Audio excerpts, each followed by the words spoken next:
Mga kapatid, magandang gabi po sa inyong lahat. Bago ko i-bring up sa inyo itong vlog ko talaga ngayong gabi na ito, babasahin ko lang sa inyo itong report na nakukuha ko sa Channel News Asia. Alam niyo po ba mga kapatid, sa South Korea, ayaw po nila ngayong bumili ng mga electric vehicle. Kasi may nangyari po doon, nasunog itong isang Mercedes-Benz. Maganda, electric vehicle. Modelo pa po ito, bagong-bago pa. Nasunog ito sa isang underground parking ng mga apartments doon at nadamay 160 ng mga sasakyan, nasunog po lahat yun. Marami rin po yung mga tao na na-suffocate, nakaamoy sila ng mga usok na ito at lahat po sila ay na-ospital.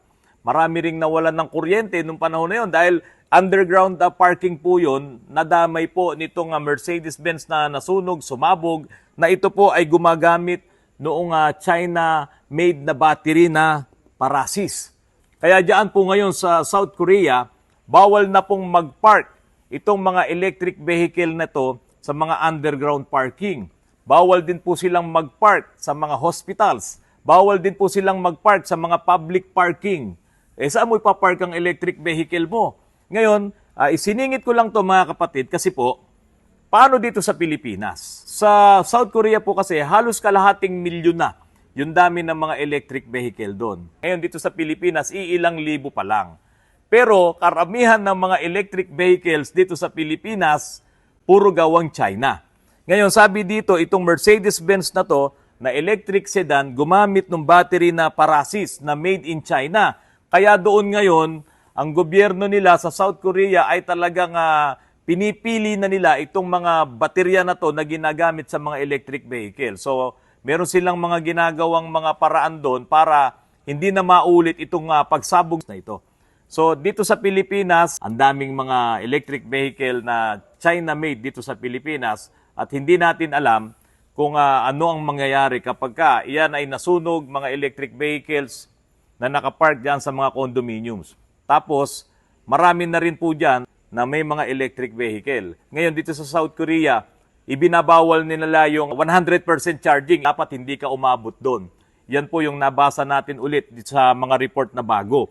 Kasi nga po, halos ayaw na nilang bumili ng mga electric vehicles diyan sa South Korea. Kung paisa, dalawa lang ang nasusunog na electric vehicle, okay lang yun. Kaya lang, dito sa nangyari sa kanila na nakapark doon yung Mercedes-Benz sa underground parking ng mga apartments na yon, tapos sumabog, hindi mo mapigil ang pagsabog. Bago maapula kasi yun, talagang magpuputukan pa lahat yung mga battery sa ilalim nun. Nadamay na ngayon lahat, yung 160 ng mga sasakyan. Nagsabay-sabay na nasunog. Kaya napakadelikado. Ngayon, sana dito sa atin sa Pilipinas, maaga pa, malaman na ito nitong mga nandiyan na may mga condo units. No? Yung iba dyan, wala namang electric vehicle. Tapos meron kang kapit condo na may electric vehicle. Naku, nakakatakot yun. So dapat maging mahigpit na rin dito sa Pilipinas. Kasi baka yung nag-iisang electric vehicle na yan, na gawang China, doon sa dinami-dami ng mga sasakyan na nakapark dyan sa mga kondo na yan, na mga sikat na kondo na yan, may isang electric vehicle dyan, na palsipikado ang baterya, nako, uubusin lahat yan, magkakasunog-sunog lahat yung mga sasakyan dyan. Hindi ko naman po sinasabi mga kapatid na hindi maganda yung mga sasakyan na gawa ng China. May mga vlogs nga po ako itong Moretti, ibinablog ko po yan. Kasi maganda naman yung quality ng baterya nitong si Moretti. Pero dahil nga po sa hindi ka naman talaga makakasigurado pa dito sa technology na to, dapat po talaga ay mag-ingat. Sa South Korea, ibinabawal na yung pagpapark sa mga underground parking o siyempre sa mga condominiums na yan, sa hospitals, sa mga public parking, so bawal na sila doon. So dapat ganun din dito sa Pilipinas para makaiwas tayo sa malaking problema. Ngayon, bakit ko po ba ito inunad dito sa vlog ko na susunod? Kasi nga po, bagsak po ngayon ang bentahan ng mga segunda manong electric vehicle diyan sa South Korea. Kung bumagsak yung mga brand new, mas bagsak ngayon itong mga segunda mano. Sabi nga po, mas prone daw ito ngayon sa sunog dahil mga segunda mano na. Mga kapatid, may tumawag po sa akin na meron daw po siyang 500,000 pesos, gusto po niya makabili ng segunda manong sasakyan at nagpapatulong po sa akin, pero hindi ko po magagawang gawin yon kasi nga po busy rin po tayo dito sa shop, sa Autorans. At sabi ko na lamang po sa kanya, Kayang-kaya mo yan, Brad. Sabi ko, panoorin mo lang yung mga recent vlogs ko tungkol sa mga second-hand na mga sasakyan at meron po akong idadagdag ngayon para isama mo sa mga dapat mong gawin kung ikaw ay bibili ng second-hand na sasakyan. 500,000 pesos, malaking pera, kalahating milyon. Ang unang sinabi ko sa kanya, huwag kang magmadali sa pagbili ng segunda manong sasakyan.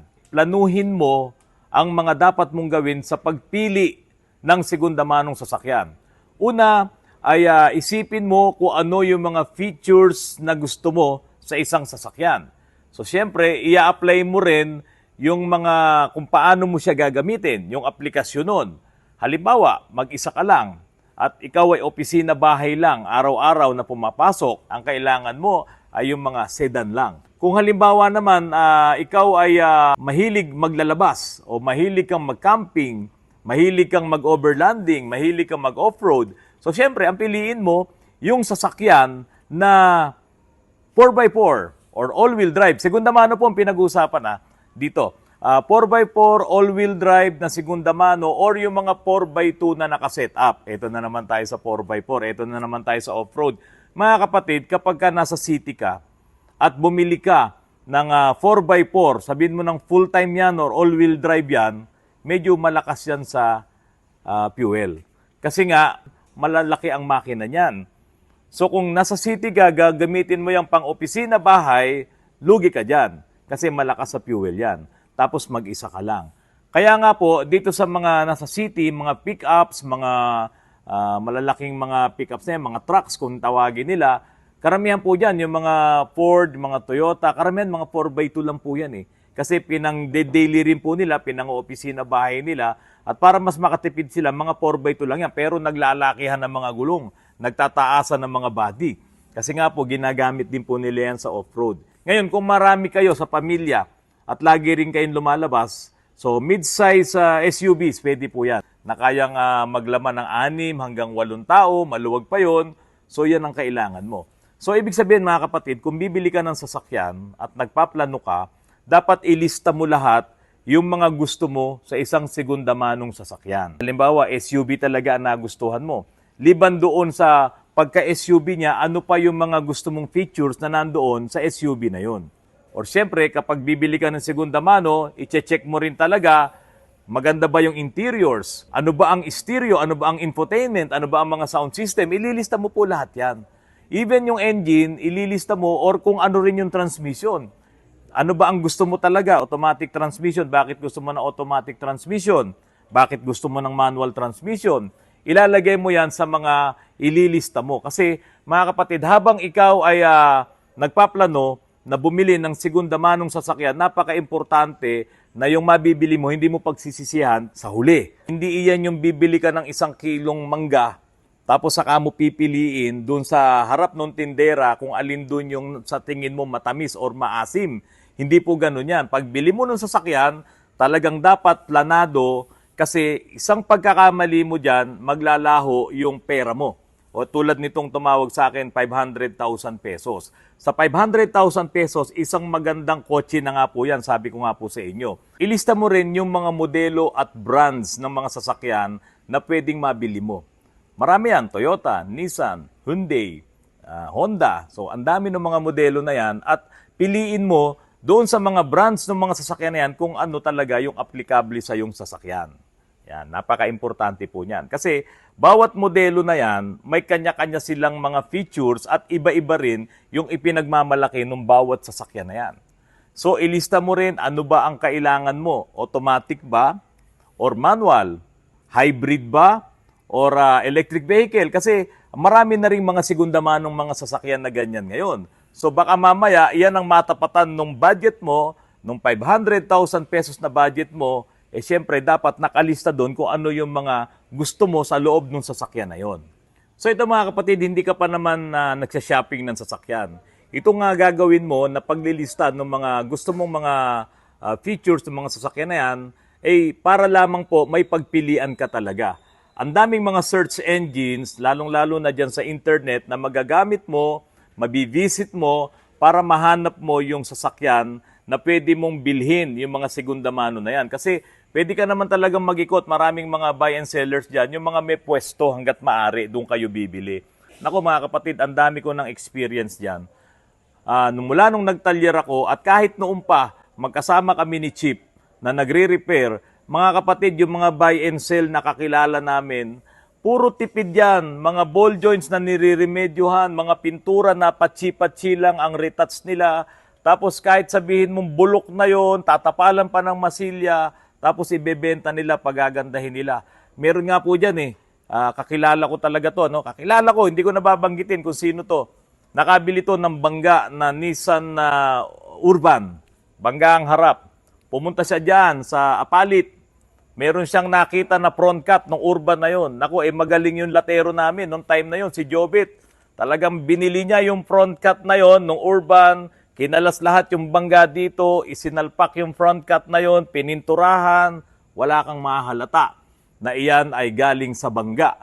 So ngayon, kung hindi mo alam yung mga history nung sasakyan na yon, yan ang mabibili mo. Ilista nyo lahat yung mga importanteng bagay sa pagbili mo ng sasakyan at gamitin mo ang internet para malaman mo yung mga features ng sasakyan na yan para naman pagbili mo ay talagang doon ka mai-excite kapag itong mga nilista mo na yan ay makikita mo doon sa isang segunda manong sasakyan na bibilhin mo. Huwag kayong magmamadali at mag-iingat kayo dito sa mga buy and sell na bogus. Mayroong mga buy and sell na talagang ipapatest drive sa'yo yung sasakyan, pwede mong dalhin sa mga talyer para ipa-check up mo. So yan na mga magagaling na buy and sell. Kahit na sabihin mong pa isa-isang unit lang ang binebenta nila. Pero kapag doon sa mga test drive na yan, at dadalhin mo sa talyer, ipapakiusap mo sa kanya at hindi siya pumayag, back out na po kayo dyan. Sigurado, may itinatagong issues yan. Ngayon ito, pagdating sa issues, mga kapatid, halimbawa, nailista mo na lahat yung gusto mo sa sasakyan na bibilhin mo at maraming mga modelo yung inilista mo doon. Ngayon, piliin mo na ngayon doon sa mga nilista mo yung mga modelo na yan na may mga issues. So, paano mo malalaman yon? Bawat modelo ng mga sasakyan na yan, dito sa internet, may mga kanya-kanyang forums yan. At doon sa mga forums na yon, pinag-uusapan nila lahat kung ano ang meron doon sa mga unit na yan. Pati yung mga sira, pati yung mga magaganda, lahat nandun pinag-uusapan nila. Kaya papasukin nyo yan. Halimbawa, nilista nyo si Toyota, si Fortuner, o may mga forums yan. Pwede naman kayong pumasok dyan, public naman yan Marami po yung mga ganyan. Ngayon, titignan nyo yung doon sa mga inilista nyo kung alin doon yung maraming issues. Tanggalin nyo yung mga sasakyan na maraming issues doon sa mga nilista nyo. At yung mga mapipili nyo, na kaunti lang ang issues, halimbawa may natira doon na 3 modelo lang, o dyan na kayo mag-concentrate. Yan yung hanapin nyo. Ngayon, idugtong nyo ngayon yung mga recent vlogs ko na tungkol dito sa pagpili ng segunda manong sasakyan. Ngayon, eto na. Pagdating naman doon sa budget, marami po kasing naghahanap ng sasakyan, pero ang budget naman niya maliit lang. Tulad nga po nung pumunta sa akin dito na si Mami, 250,000 daw po ang budget niya at gusto niya automatic ang sasakyan. So sabi niya crosswind na automatic, pero teka, sabi ko 250,000 pagka bumili tayo ng ganong modelo na worth 250,000, parang marami ng problema yon. Ngayon, kung meron ka talaga machechempoan na kaibigan mo, kakilala mo at yung unit, yung presyo niya, swerte mo. Pero sigurado, may mga problema na rin yun. Kasi kapag ka naluluma na po talaga ang sasakyan, marami na rin talagang nagiging problema yan. Ngayon, kung mura mo siyang mabibili at luma na yung sasakyan, expect mo, maraming magiging issues yan. Ngayon, huwag ka rin bibili yung mga ex-taxi, yung mga ex-grab na yan. Makikita mo na medyo laspag na siya, pero yung modelo niya bago pa. Naku, pag yan ang nabili mo, mamumulubi ka sa kapapagawa niyan. Bakit? Ang mamahal po ng pyesa niyan. Meron talagang tao na pag sinabi niyang gusto ko ito, gusto ko ganito, gusto ko ganyan. Tapos biglang natapat sa harapan niya iyon. Pero ang dami palang problema. Ura-urada, binayaran niya, binili niya. Hindi niya alam, ang daming problema, bangga, may problema ang makina. Kasi ang inisip niya, gusto ko to. Parang ganon. Wala nang atrasan to. May pera naman ako. Yun po ang mali. Kasi po, nagmadali ka nun. Baka itong natapat sa'yo, maraming problema. At hindi mo ngayon naaral at hindi mo na-check, hindi mo nalaman na may mga ganito palang issue yan, pagsisisihan mo yan. Tulad kanina mga kapatid, Meron akong sinakyan na Starex, may ipinapagawa po dito sa amin at tinest drive ko. Dahil ang gusto po ni Sir Lawrence ay ito daw po ay lagyan ko ng LSD. Ngayon, tinest drive ko yan, inakyat-akyat ko dito sa mga bundok dito sa Antipolo. Kayang-kaya naman, hindi kailangan na mag-LSD. Pero ang nakita ko po dito, mas kailangan niya na i-remap siya. Yan, kasi medyo may delay talaga yung kanyang acceleration. Ngayon, habang ako ay sakay nung Starex na yan at ang nagdadrive, itong si Kuya Russell, napakasarap sakyan, ang lambot-lambot ng mga suspension. Ang ganda kahit na tatlo lang kaming sakay, ako, yung asawa ko, saka si Kuya Russell, ang ganda ng ride nung Starex na to. Kung bibili ako ng segunda manong sasakyan ngayon, mas una na sa choice ko itong ganitong modelo ng Starex na to. Kapag ipinilit mo yung gusto mo na nasa harapan mo na yung sasakyan na may problema pala, pagsisisihan mo yan. Parang hindi mo kasi na test drive, hindi mo siya talaga na-check, tapos nabili mo na. Ayan. So, kailangan talaga, plaplanuhin nyo po ang pagbili ng sasakyan. Hindi po pwede na basta ka na lang maglalabas ng pera at babayaran mong sasakyan nang hindi mo man lang ito na i-check ng maayos. Mga kapatid, lahat ng bagay dapat pinaplano at pinag-aaralan. Kaya kinokongratulate ko ang aking anak na si Engineer Roland Roy Aguinaldo de la Merced sa pagpasa po niya sa licensure exam ng mga mechanical engineers. Ito pong nakaraang araw. Kung nakatulong po sa inyo itong mga vlogs ko po na ito, huwag niyo pong kalimutan na i-like, i-share, and subscribe ito pong mga videos po na ito. At para po updated kayo sa mga susunod ko pong vlogs. Mga kapatid, maraming salamat po at magandang gabi po sa inyong lahat.